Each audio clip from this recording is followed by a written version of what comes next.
All right, here we go. I'm going to save the Hegseth hearings for last because it's really disturbing and I have some really noxious things to say about Pete Hegseth, so I'm going to save it for a little later. We have breaking news as we begin this morning. Reports of a possible ceasefire in Gaza, despite reports that Israel has intensified attacks on the Palestinians this morning, killing at least 24. The BBC and Al Jazeera both reporting Hamas accepting the first draft of a peace deal, which calls for a 42-day ceasefire. With Trump taking office next week, it is believed Hamas wants to get something done now. The tentative agreement calls for swapping hostages for prisoners. In exchange for Hamas releasing 33 hostages, Israel would release hundreds of Palestinian prisoners, 30 of whom are serving life sentences. According to the Associated Press, 50 Palestinian prisoners will be let go for each of the 5 female soldiers currently held by Hamas. 30 Palestinian women, children, or senior citizens will be let out for every civilian hostage. In exchange for the bodies of all the hostages, Israel has agreed to free every woman and child arrested in Gaza since the war broke out on October 7th, 2023. This deal is not official. Negotiations are still being brokered by both Qatar and Egypt as Israel's bombing campaign intensifies this morning. And we have more breaking news. The president of South Korea, Yoon Suk Yeol, has been suspended from office after getting impeached for his failed attempt to declare martial law in December. He has been arrested. He was just arrested early this morning. Police attempted to serve him an arrest warrant on January 3rd, but security guards blocked it. Now he's been arrested. In South Korea, impeached presidents are tried by the nation's Supreme Court, unlike the United States, which puts impeached presidents on trial in the Senate. The South Korean Supreme Court is expected to issue a ruling later this year. Until that time, South Korea's deputy prime minister is now serving as acting president. More breaking news this morning. The Securities and Exchange Commission is suing Elon Musk, accusing him of purchasing Twitter for an artificially lower price by failing to disclose his 5% ownership in the company before taking it private. Musk, who purchased Twitter in 2022 for $44 billion, is alleged to have underpaid by at least $150 million. And according to this new SEC lawsuit, Musk harmed Twitter investors who sold off their shares at Twitter, while he was able to purchase more shares at artificially lower prices. In other words, he didn't want anybody to know that he was buying up all the shares because that drives the price up. Had investors known that Musk already owned 5% and was planning to take the company private, they would have never sold their stock because its price was about to go up. Musk donated at least $300 million to Donald Trump's presidential campaign last year. It remains to be seen whether Trump's pick to head the SEC, Paul Atkins, will drop the case. But it's definitely one last dig from the Biden administration. The death toll from Los Angeles, the Los Angeles wildfires, rises now to 25. That number expected to reach higher as search and rescue teams combed the area looking for survivors in what is now being described as possibly the most expensive natural disaster in American history. Not the deadliest, the most expensive, because these fires hit such densely populated areas. Some say the total price tag for this fire, or these 7 fires, could hit $150 billion. That includes damages to homes, businesses, infrastructure, property like cars, as well as people losing their jobs, the associated long-term lung damage, not to mention the major hit to America's supply chain that is probably going to come in at $150 billion. But one analyst warns that of the $150 billion in damages, the insurance industry will only be on the hook for $20 billion. 16 have been reported dead in the Altadena fire, that's 14 miles north of downtown Los Angeles. 23 people are missing in all of Los Angeles County. As of this morning, we are being told the fire in the Pacific Palisades is now 17% contained. It's now a week old. The fire in Altadena, 34% contained.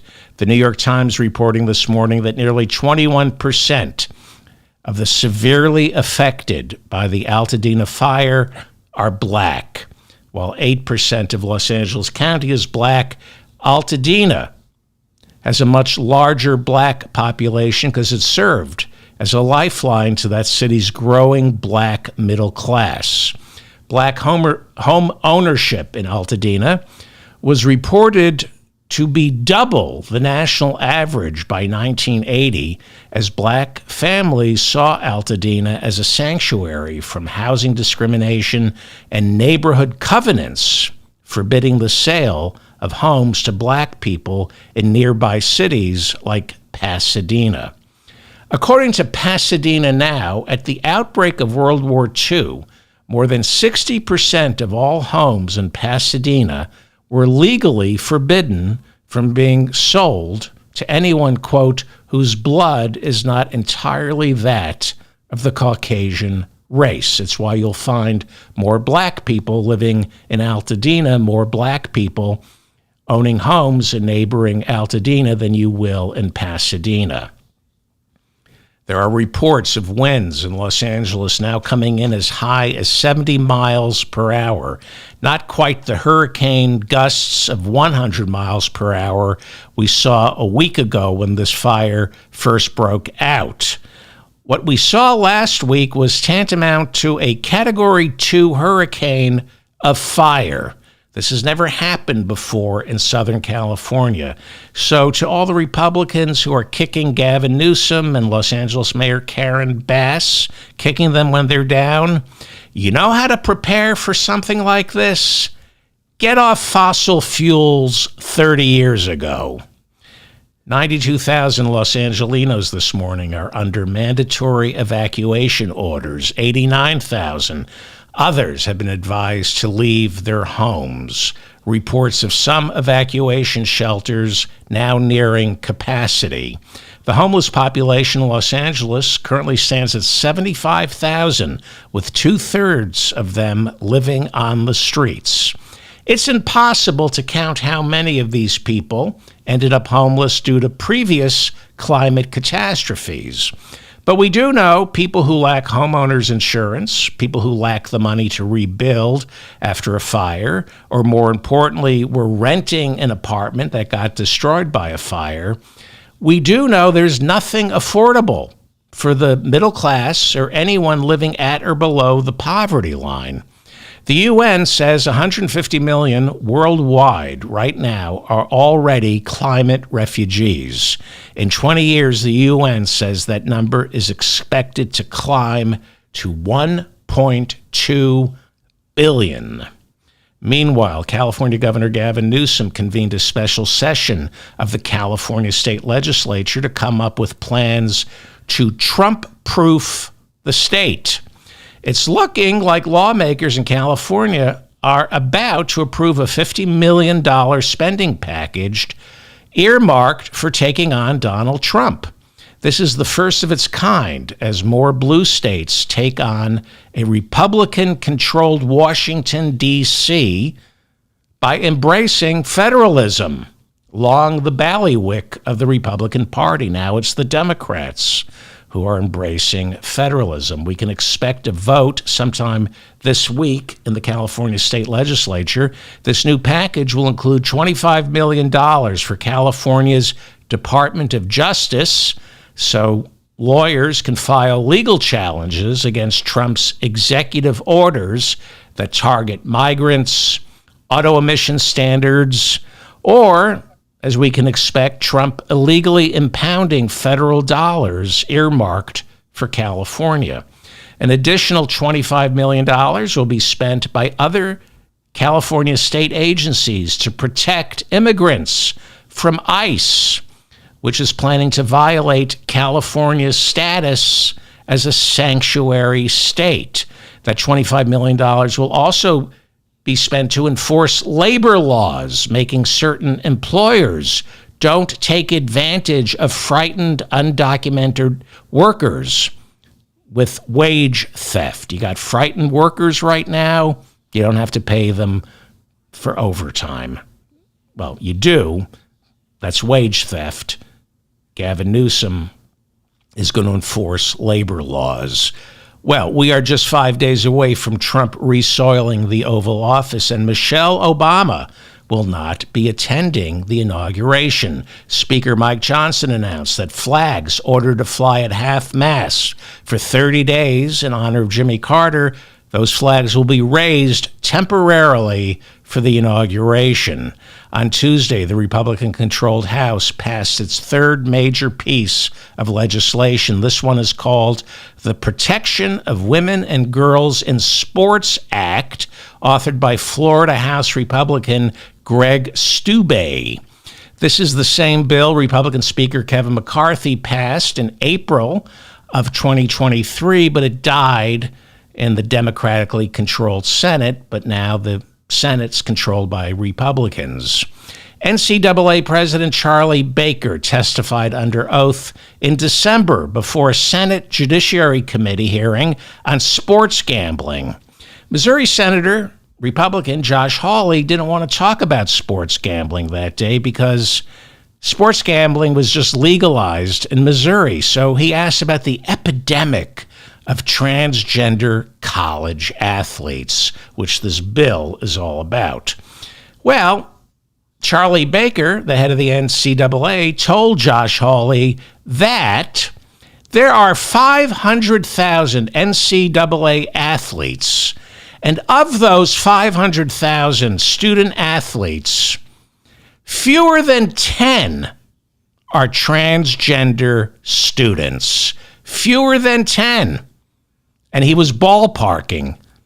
When lawmakers are asked to provide evidence of transgender high school athletes, they cannot name one.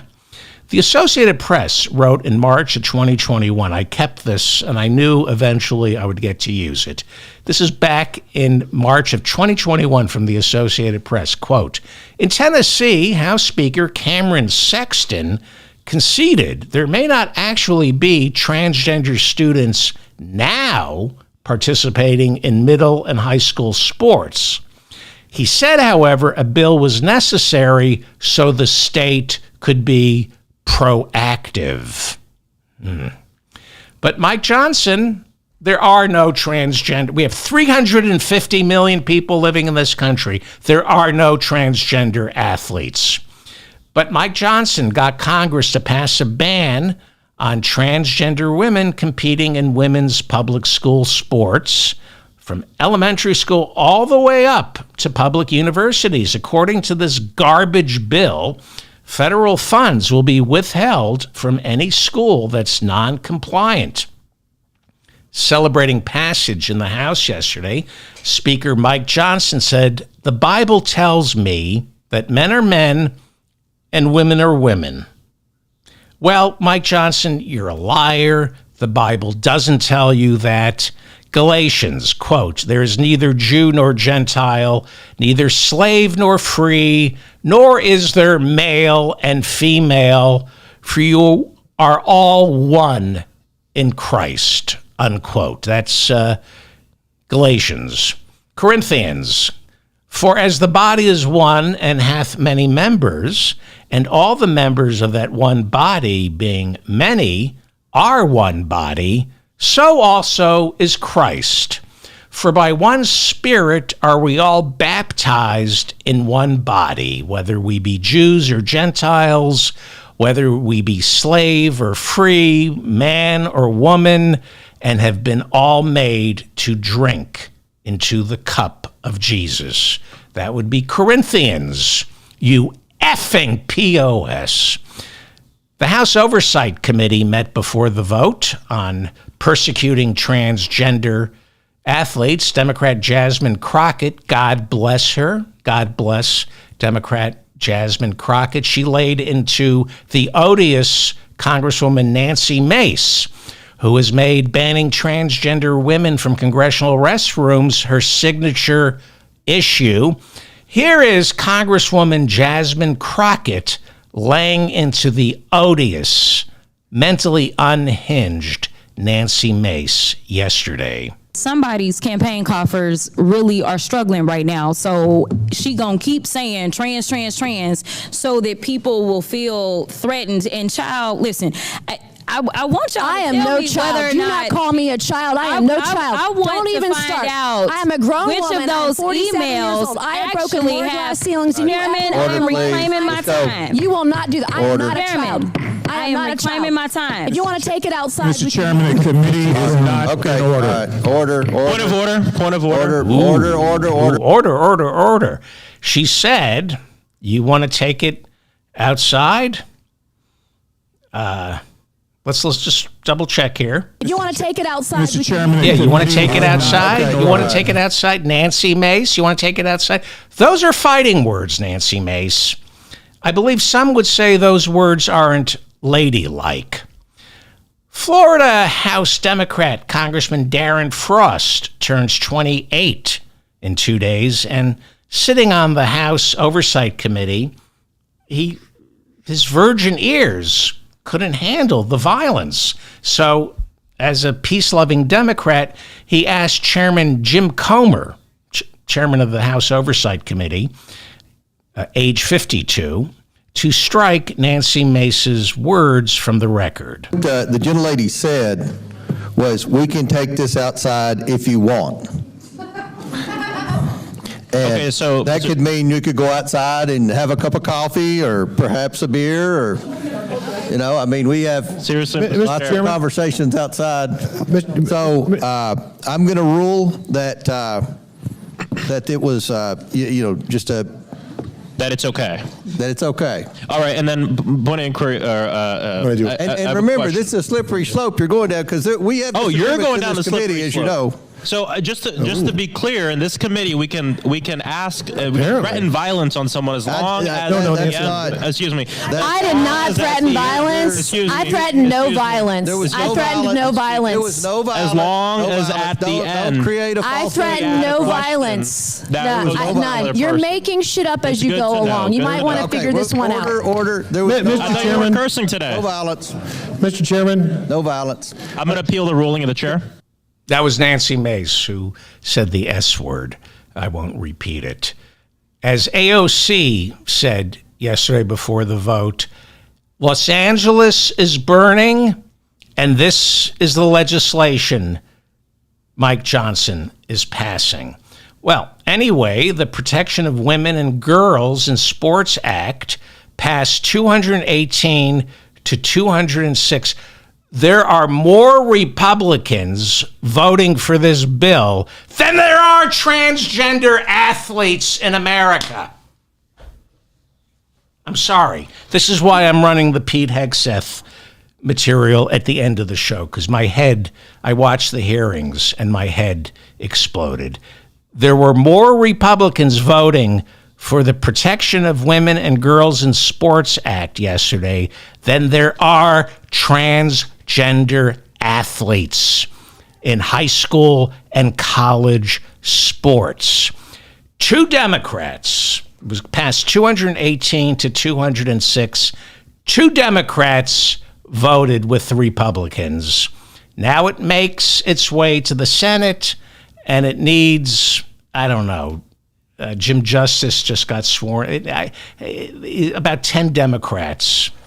The Republicans will need 10 Democrats to break the filibuster. Like I said, 2 Democrats voted in favor of this garbage in the House. Congressman Seth Moulton of Massachusetts, Democrat, who earned my wrath when his 2024 election post-mortem blamed Democrats for focusing too much on transgender issues. Remember, he said, we lost because Democrats were only concerned about the transgender community. Seth Moulton voted against the bill. Seth, I just got shivers because this makes me happy. Seth Moulton voted against the bill. Good on you, Seth Moulton. So I'm going to ask you all to do yourself a favor. If you want to feel good, call his Salem, Massachusetts office at 978-531-1669. This is good for your mental health. Trust me on this. Call 978-531-1669 and give Seth Moulton some love. Call his congressional office in Salem, Massachusetts, and say, Congressman Seth Moulton, thank you for voting against the Protection of Women and Girls in Sports Act. He deserves a thank you. He took a lot of heat for saying what he did about men, biological men, and people called his off. I gave his number. Not that I have any influence, but people gave him hell for being stupid. But when it was time to put his cards on the table, he voted against this bill. He deserves a biscuit, a pat on the head. Call his number at 978-531-1669. He can be an ally. You know, people learn, people change. He deserves your thanks. By the way, it's not just calling members of Congress or writing letters to members of Congress to threaten them, with, I'm going to withhold my vote, I'll never donate to you. It's also calling or writing to thank them for doing the right thing, especially the guys who learn. And this is for your own mental health this year. Try it. Make the call. And I promise you'll feel just as good, if not better, making this call as you do when you call Seth Moulton and read him the Riot Act for being ignorant. He deserves a call, 978-531-1669. Give him the carrot. You'll thank him for voting against the Protection of Women and Girls in Sports Act. Vicente Gonzalez, on the other hand, representing Texas's 34th congressional district, well, this is a distraction, right? District, he was one of 2 Democrats who voted yes on this garbage bill, and Henry Cuellar, who's just garbage, of Texas. Henry Cuellar, the only right-to-life Democrat left in the House of Representatives, he also voted for it. Immigration attorney Jessica Cisneros almost beat Henry Cuellar in the 2022 primary. She lost by 289 votes. She could have won, and you know whose fault it is that she didn't? Nancy Pelosi. Couldn't bring herself to endorse Jessica Cisneros in 2022, even though Henry Cuellar calls himself pro-life. Cuellar was indicted in May of last year. The feds say Cuellar took $600,000 in bribes from an Azerbaijan-controlled energy company as well as a bank in Mexico. The feds got him on bribery, money laundering, and working on behalf of a foreign government. The trial starts sometime this year. Marco Rubio, the former senator from Florida who quit after Donald Trump nominated him for Secretary of State, Marco Rubio testifies today when confirmation hearings begin before the Senate Foreign Affairs Committee. He is expected to be confirmed with zero headaches. Watch the hearings. I don't like him, but he is brilliant. He's pretty smart. I think he'll be the smartest one in Trump's cabinet. Then again, Bill Clinton's cat Socks would have been the smartest one in Trump's White House. Bloomberg reports this morning that Rubio's opening statement today will lay into China. Rubio is expected to accuse China of lying, cheating, and hacking their way into global dominance. Last week, it was reported that China's global trade surplus stands at $1 trillion for 2024. They had a $1 trillion trade surplus. In other words, China sells $1 trillion more to the world than it purchases. Rubio is also expected to blame mass migration we're seeing at the border on Latin American despots and narco-terrorists. Semaphore reports this morning, speaking of mass migration, which has hit a 4-year low on the border. It's not a problem. It's a fiction.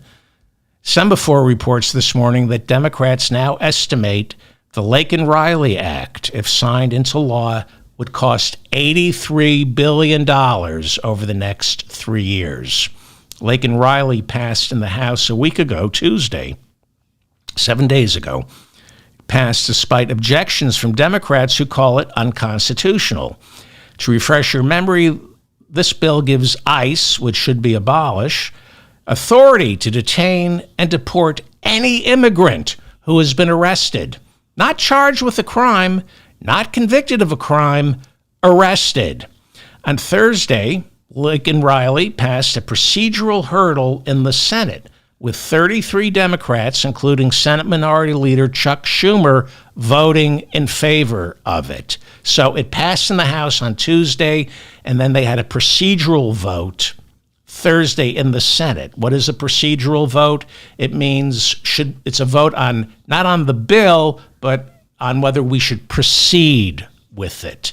And that's not passing it. It's a vote to come up with the rules on how we're going to debate this, what kind of amendments we can have, which committees will shepherd it, that kind of stuff. So all it means is 33 Democrats, including Chuck Schumer, voted to debate the bill. I said on the show, the previous show, because I talked about Laken-Riley, that I believe eventually the Democrats would kill this with a filibuster. And I said the only reason they voted yes on the procedural vote Thursday was so they could find political cover. So they could say, well, I was for the bill before I was against it, as John Kerry famously said in 2004. And this week, I think I'm right. I'm holding my worst case scenario mug, which means I usually get things wrong. But I do think Chuck Schumer is going to kill this bill. Remember, this can be filibustered in the Senate. I think the Democrats are trying to kill it. They're changing their story now about Laken-Riley. Initially, the Democrats were saying that ICE estimated this bill would cost $4 billion. Monday, Democrats began saying that ICE is estimating that Laken-Riley would cost $26 billion a year to enforce. They're going to detain all these quote-unquote criminals. You have to build detention centers to pad the wallets of CoreCivic and GOS, the private detention companies that donated so much money to Donald Trump.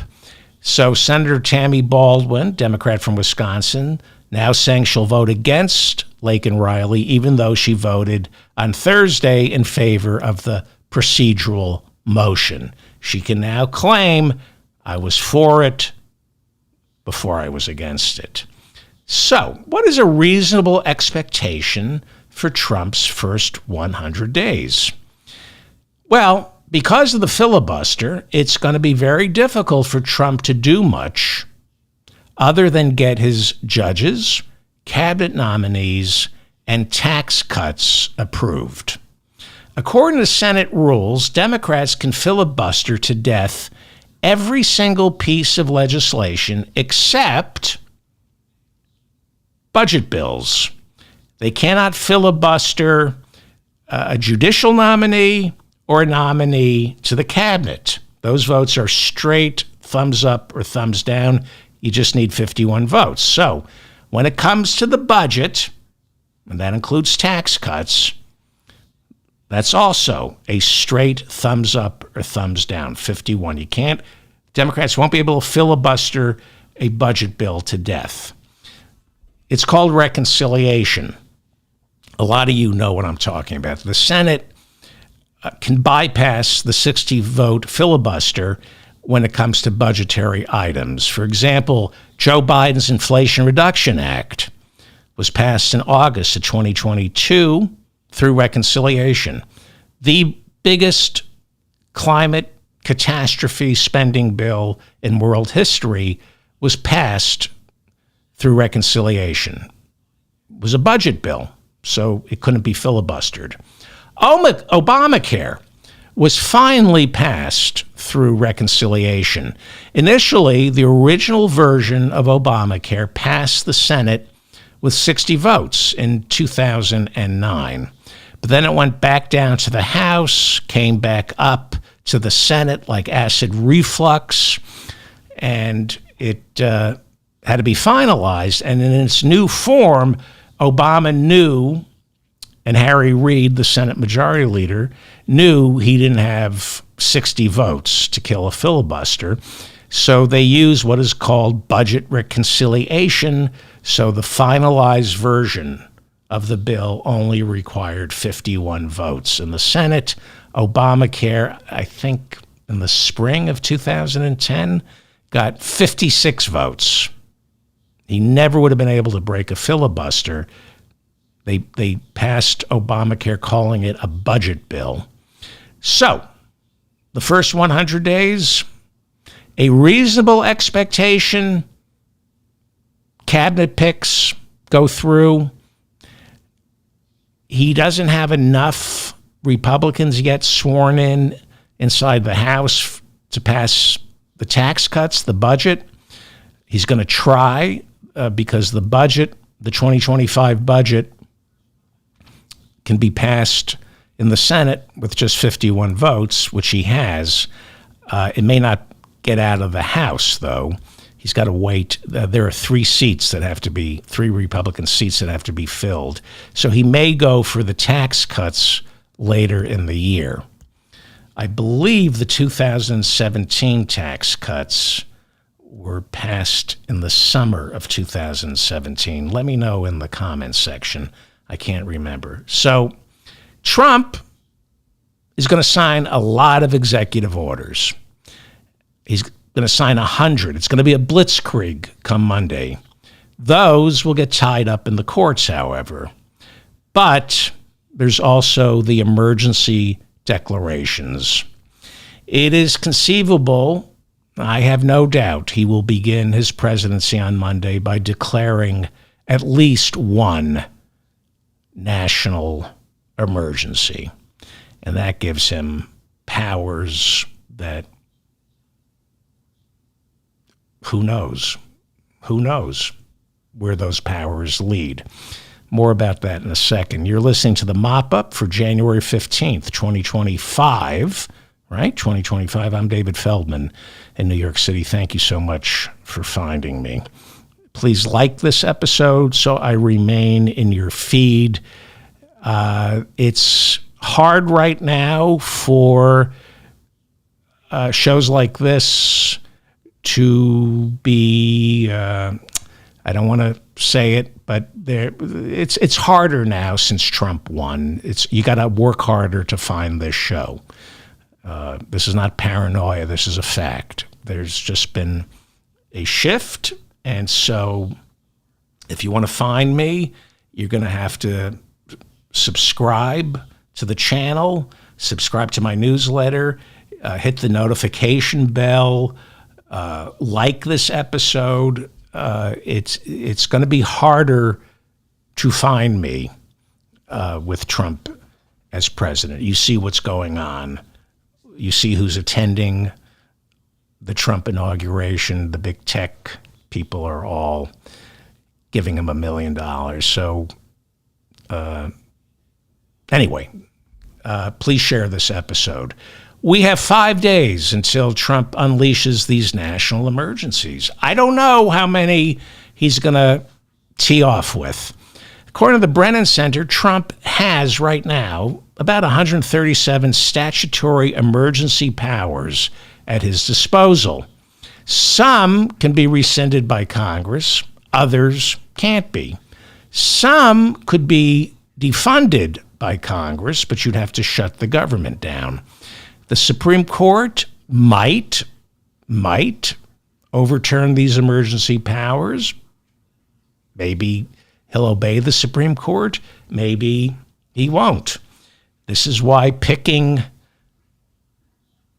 a defense secretary is so important. You might remember Trump declared a national emergency during his first term in order to take money earmarked for the Defense Department and use it to build parts of the wall. Congress allocated money for the Defense Department. Trump declared a national emergency and then used that declaration to take money earmarked for defense and spend it on a wall. I have no doubt he will be declaring emergencies on day one. And it's going to seem scary. So brace yourself. A lot of it is going to be theatrical. And it's also why his pick for Secretary of Defense is so troublesome. Fox News' Pete Hegseth testified before the Armed Services Committee. The nomination hearings begin. And while he was a disgrace yesterday, an absolute national embarrassment, so were the Republicans sitting on the panel who showed no sign they have any problem with him. They were apologizing. They were so obsequious towards him, apologizing for the questions that Democrats were asking. Republican from Iowa, Joni Ernst, said she had been on the fence because of rape allegations. She was raped, and she had concerns about Pete Hegseth. She now says she's voting for him. Before the hearings, Hegseth didn't even meet with Democratic senators. This is highly unusual. The general sense, unfortunately, is Hegseth didn't meet with Democrats because Trump thinks he has enough Republican votes. The Secretary of Defense is in charge of 2.5 million service members. Hegseth, if confirmed, would also have close to 1 million civilian employees working underneath him. He's responsible, if he becomes defense secretary, he'd be responsible for administering an $850 billion a year budget. That's $850 billion a year that we know of. The Pentagon has failed 7 audits in a row. They said it couldn't be done. During the Trump administration, Mad Dog Mattis, the defense secretary, ordered an audit, and they've tried it 7 years in a row. Nobody knows how much the Pentagon really costs. Besides being a combat veteran, Pete Hegseth ran 2 nonprofit veterans groups, which he has been accused of running into bankruptcy. So the guy who couldn't manage 2 nonprofit veterans groups is going to be in charge of the Pentagon, which can't be audited. That sounds about right. While he dismisses his own lack of financial prudence, Pete Hegseth has said wounded veterans should exercise fiscal restraint by not relying on the VA to treat their injuries. He's a winner. There are, of course, accusations of alcoholism from people who worked with Hegseth at Fox and at the 2 nonprofits he ran. Hegseth said repeatedly, and as recently as November of last year, that women shouldn't serve in the military. As you all know, he was accused of rape and admits to hiding from Trump the NDA his lawyers paid the woman to sign. He has publicly and repeatedly supported waterboarding, which the Geneva Conventions call torture. But that's of no concern to Pete Hegseth, who has publicly mocked the Geneva Conventions. Hegseth also publicly mocks NATO and the United Nations, saying they're unnecessary.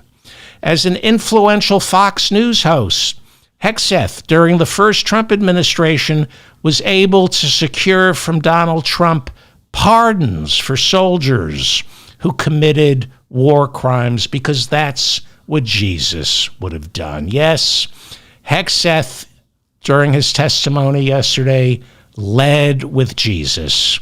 Whenever he was confronted with his bad behavior, he repeatedly said he found salvation through his Lord and Savior, Donald Trump. I'm sorry, Jesus Christ. And how could Republicans argue with that? How can you argue with somebody who keeps telling senators that his Lord and Savior is Jesus Christ? How do you argue with that? Well, there is concern over his Deus Vult tattoo, or should I say tattoos. Turns out there are 2 Deus Vult tattoos. Let's go wide here, shall we? Please. Here, see that big cross over his heart, surrounded by tiny crosses, right on his heart, above his breast.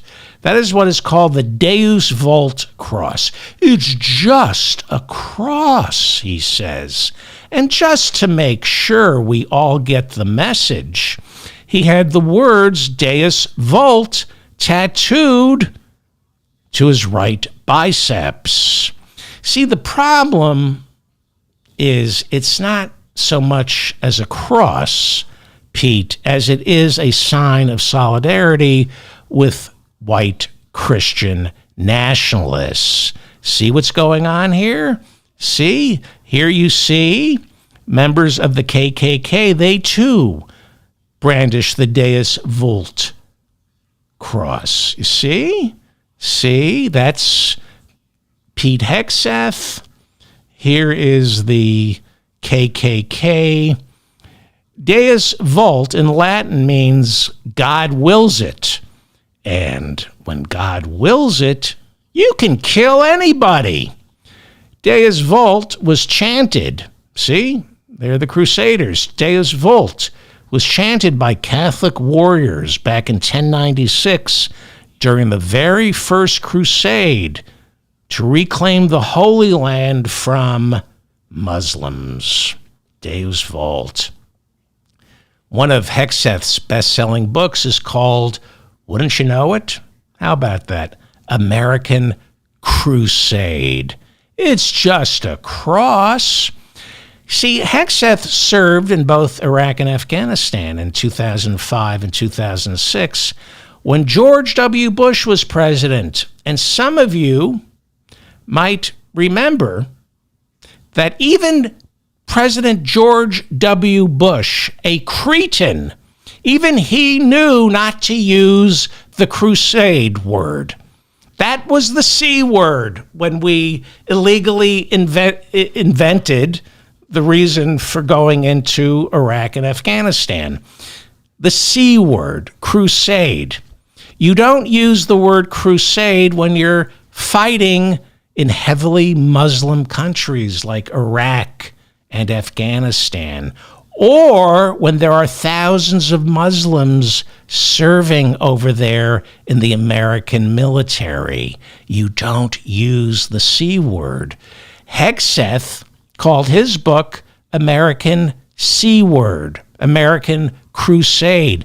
Hegseth graduated from Princeton. He knows the meaning of the word crusade and how freighted it became after 9/11. Use of the word crusade by anybody in the American military after 9/11 was purposeful. They knew what they were saying. The word crusade, they knew what they were doing when they used that word. Also, they knew what they were saying when they chanted phrases like kill all Muslims, which Pete Hegseth is accused of drunkenly chanting while bar hopping with employees of his nonprofit. Kill all crusade. So back to that gigantic Deus Vult tattoo on his chest and the words emblazoned Deus Vult on his bicep. It's just the cross. That's what the KKK would say when they were burning it on a black person's lawn. It's just a cross. Deus Vult was also the name given to a division of Italian fascists fighting on the side of Franco during the Spanish Civil War. That would be fascists. Earlier, I mentioned all those emergency powers Donald Trump will have at his disposal starting Monday. Not encouraging, not hopeful, knowing that Trump's soon-to-be defense secretary is probably going to get confirmed. Not encouraging that he has two symbols of fascism permanently etched to his body, one over his heart. But he says it's just a cross. It's like the KKK, like those, there it is, look at that. It's the same cross that the KKK uses. See this? Deus Vult, appropriated by modern-day Christian nationalists and white supremacists here in America and in Europe. Deus Vult. Deus Vult was the battle cry chanted by Unite the Right marchers in Charlottesville, Virginia in 2017. You see the Deus Vult flags? See those from our friends who marched in Charlottesville? Deus Vult is a slogan found in the writings of modern-day right-wing terrorists, including the shooter involved in a Quebec City massacre inside a mosque in 2017. This is why it's disturbing when Hegseth says, as Defense Secretary, he would restore the names of Confederate generals to American military bases, because it's just a cross. The same cross the KKK burns on a black person's lawn.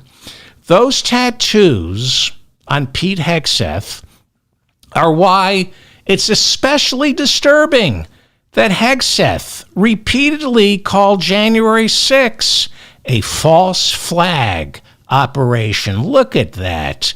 One of the January Sixers. Let's go big here. There's one of the January Sixers. What's it wearing there? Oh, it's a Deus Vult t-shirt. But it's just a cross. That's what the KKK says. We're just burning a cross. See that? January Sixers marching on the Capitol. Look at that. A Deus Vult flag. It's just a cross. It's just a cross. And so Hegseth says he's the victim of religious persecution because of that tattoo. That's what he says in his book. He says this cross, this phrase, these tattoos, he was victimized because he exercised his religious freedom because it's just a cross. Hegseth claims the tattoos kept him from providing security as a National Guard soldier during Biden's inauguration. So you think? His commanding officers saw that tattoo, saw the other tattoo, and right after January 6th, for some reason, the military didn't want this douchebag with 2 Deus Vult tattoos guarding our president. Why? Why? He was exercising his religious freedom because it's just a cross. The same cross the KKK burns on a black person's lawn. It's over Pete Hegseth's heart. According to extensive reporting on this subject, nearly 16% of those charged after January 6 for storming the Capitol were veterans or active duty soldiers. Not good.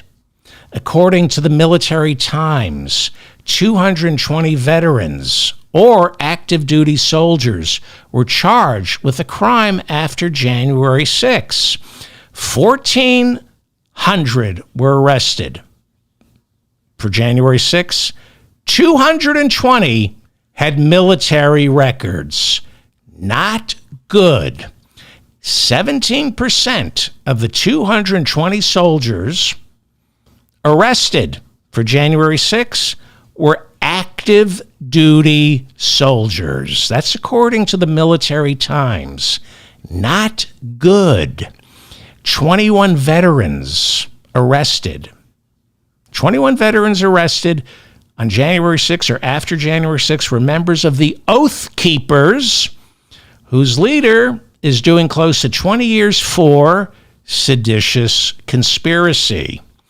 27 veterans arrested after January 6 were members of the Proud Boys. 27 veterans arrested were members of the Proud Boys, whose leader is doing close to 20 years for seditious conspiracy. So yeah, that tattoo, I don't see the cross of Jesus.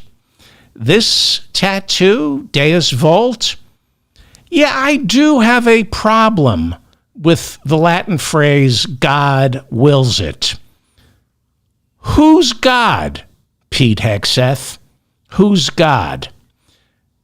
Democrat Jack Reed of Rhode Island is the ranking member of the Armed Services Committee. Reed taught at West Point. Here he is yesterday complaining that the FBI background check on Pete Hegseth is insignificant. You and I have both seen the FBI background investigation of Mr. Hegseth, and I want to say for the record, I believe the investigation was insufficient, frankly. There are still FBI obligations to talk to people. They have not had access to the forensic audit, which I referenced to, and the person who had access to was quite critical of Mr. Hegseth.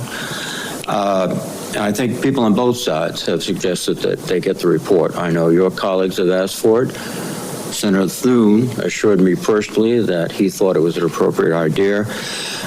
So I would ask, and I would say too, as a precedent, one of President Trump's appointees had similar, very complicated personal issues. The report was made available to all the members of the committee. We would be following precedent, and I ask that that be made possible. Here is more from Jack Reed yesterday. Mr. Hegseth, you are the 9th nominee for Secretary of Defense that I've had the honor to consider as a member of the Senate Armed Services Committee. I have voted in favor of all your predecessors, including those in the first Trump administration. Unfortunately, you lack the character and composure and competence to hold the position of Secretary of Defense. Thank you. I'm going to replay that Thank you, Senator Reid.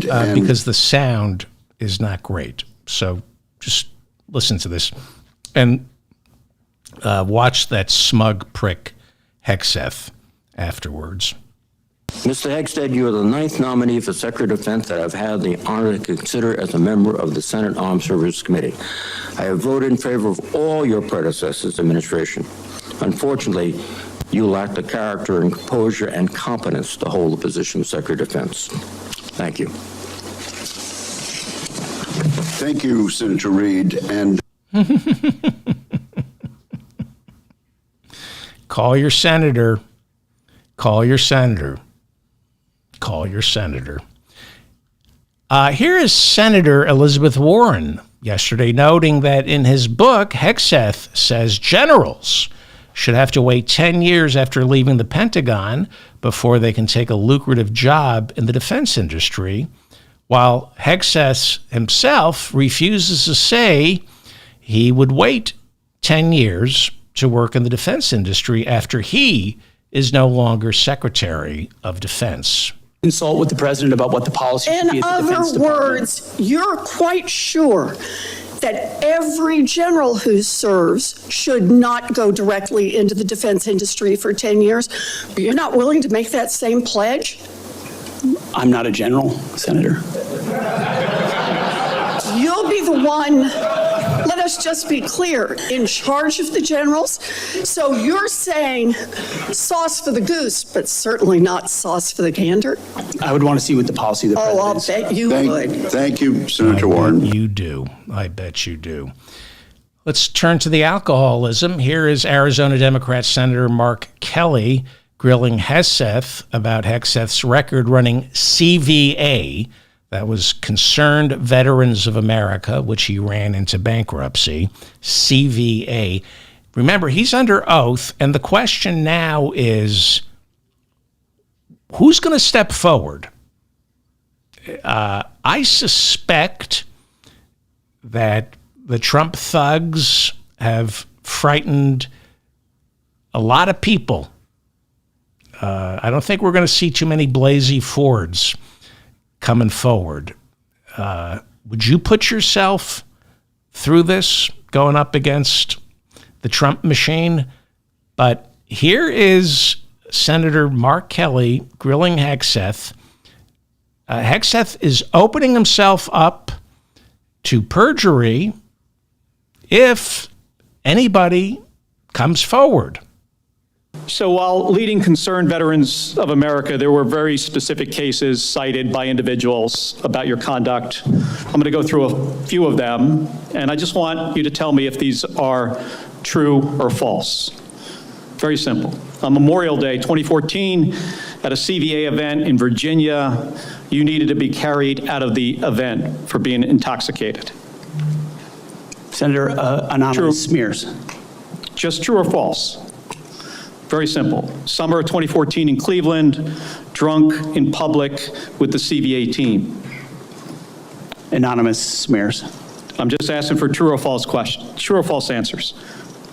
An event in North Carolina, drunk in front of 3 young female staff members after you had instituted a no alcohol policy and then reversed it. True or false? Anonymous smears. December of 2014 at the CVA Christmas party at the Grand Hyatt at Washington, D.C., you were noticeably intoxicated and had to be carried up to your room. Is that true or false? Anonymous smears. Another time, a CVA staffer stated that you passed out in the back of a party bus. Is that true or false? Anonymous smears. In 2014, while in Louisiana on official business for CVA, did you take your staff, including young female staff members, to a strip club? Absolutely not. Anonymous smears. So, is it accurate that the organization reached a financial settlement with a female staffer who claimed to be at a strip club with you, and there was a colleague who attempted to sexually assault her. Was there a financial settlement? Senator, I was not involved in that. I don't know the nature of how that played out. But you understand there was a financial settlement for a young female staffer who accused another member of the organization, not you, of sexual assault in a strip club. We have multiple statements on the record referring to that. But you claim you were not there when that occurred. Absolutely not. Now, the behavior I cited, if true, do you think that this behavior of intoxication, going into these type of establishments, women on your staff being so uncomfortable that they have to file these sort of harassment claims, do you think this is appropriate behavior for a leader? He wouldn't answer that question. So a lot of these aren't anonymous smears. I'm going to play you Tim Kaine. I'm going to end with Tim Kaine. It's fantastic. It's fantastic. A lot of these aren't anonymous smears. So I don't know who's going to step forward and publicly come after him. I do know Trump is a mobster. He intimidates judges, witnesses, juries, prosecutors. I can't imagine who's going to come forward. My gut tells me he's going to Kavanaugh this. He will power through this. Word is that he'll then implode and Joni Ernst, the senator from Iowa, will become the new defense secretary. Mazie Hirono is a Democratic senator from Hawaii.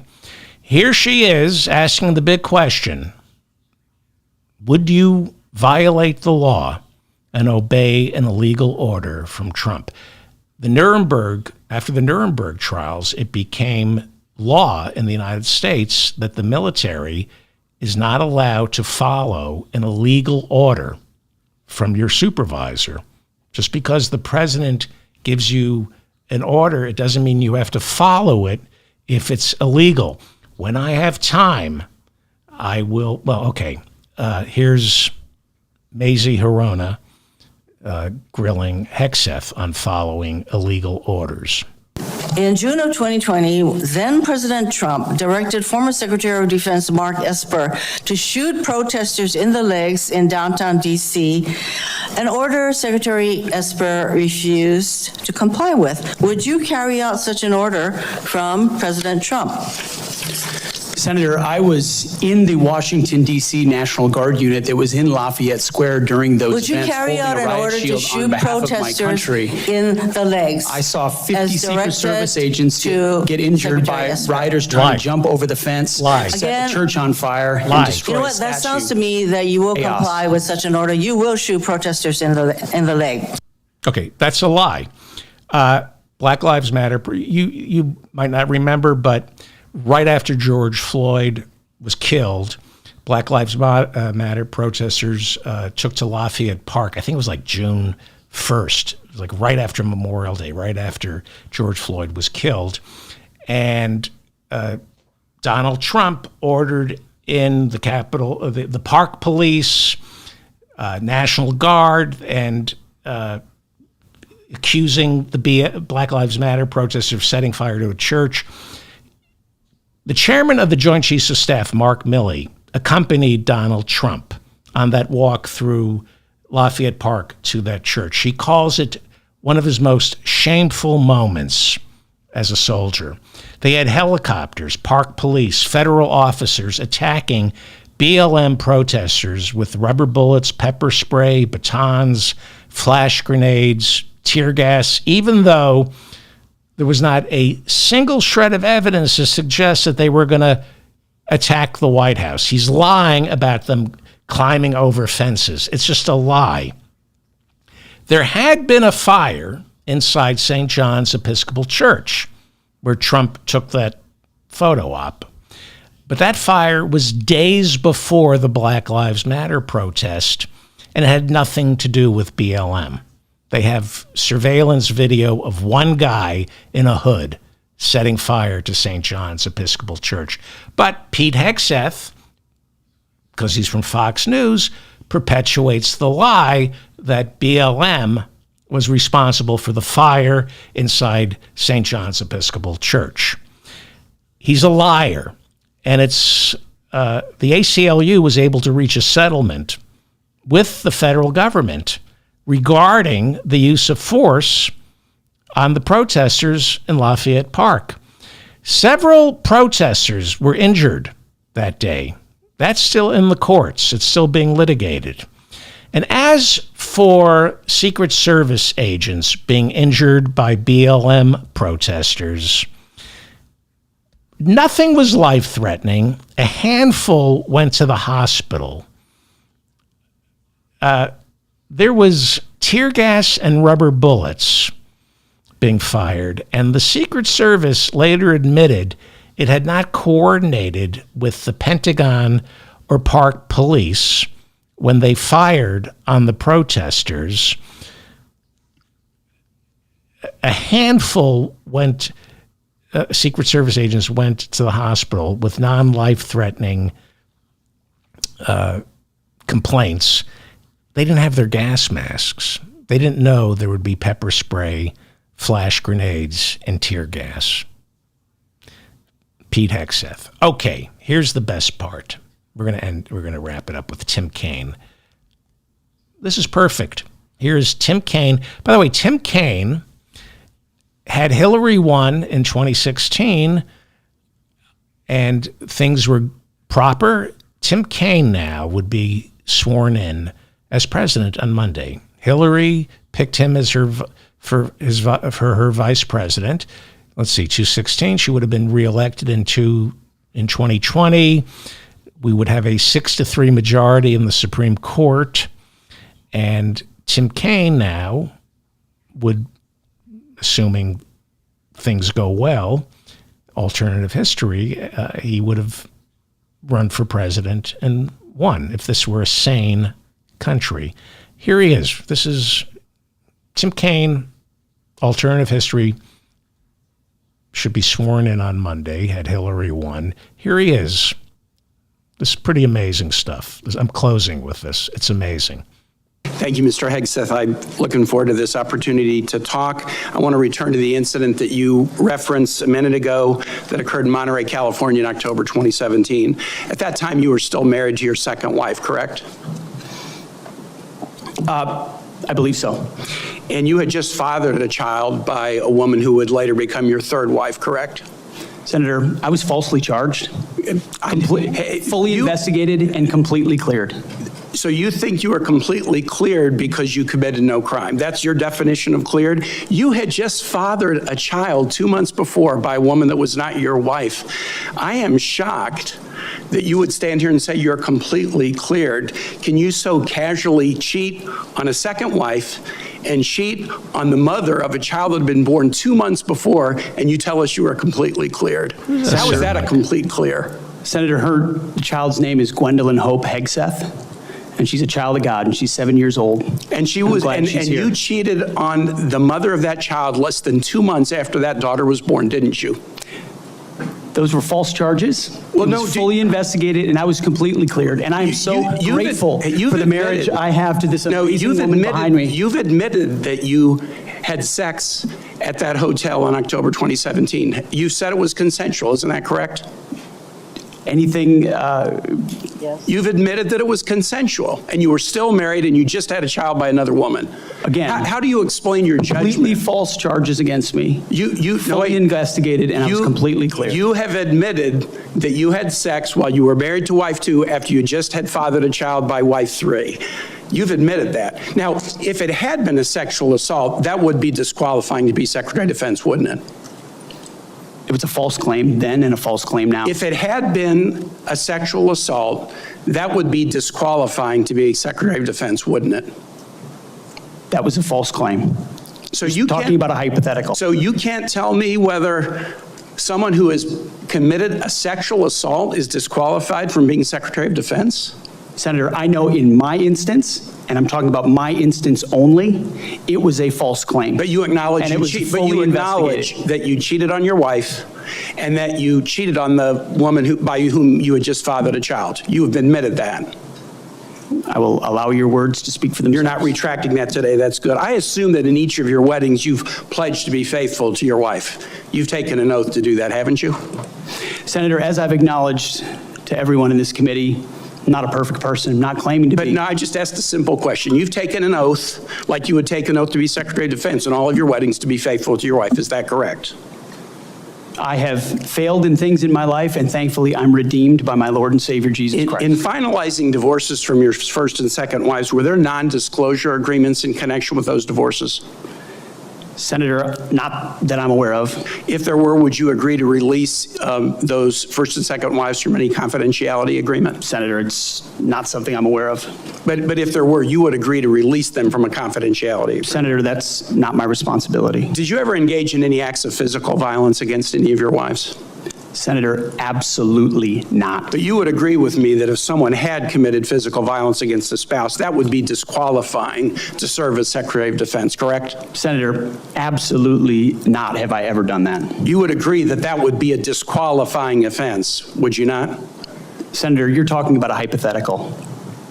I don't think it's a hypothetical. Violence against spouses occurs every day. And if you as a leader are not capable of saying that physical violence against a spouse should be a disqualifying fact for being Secretary of the most powerful nation in the world, you're demonstrating an astonishing lack of judgment.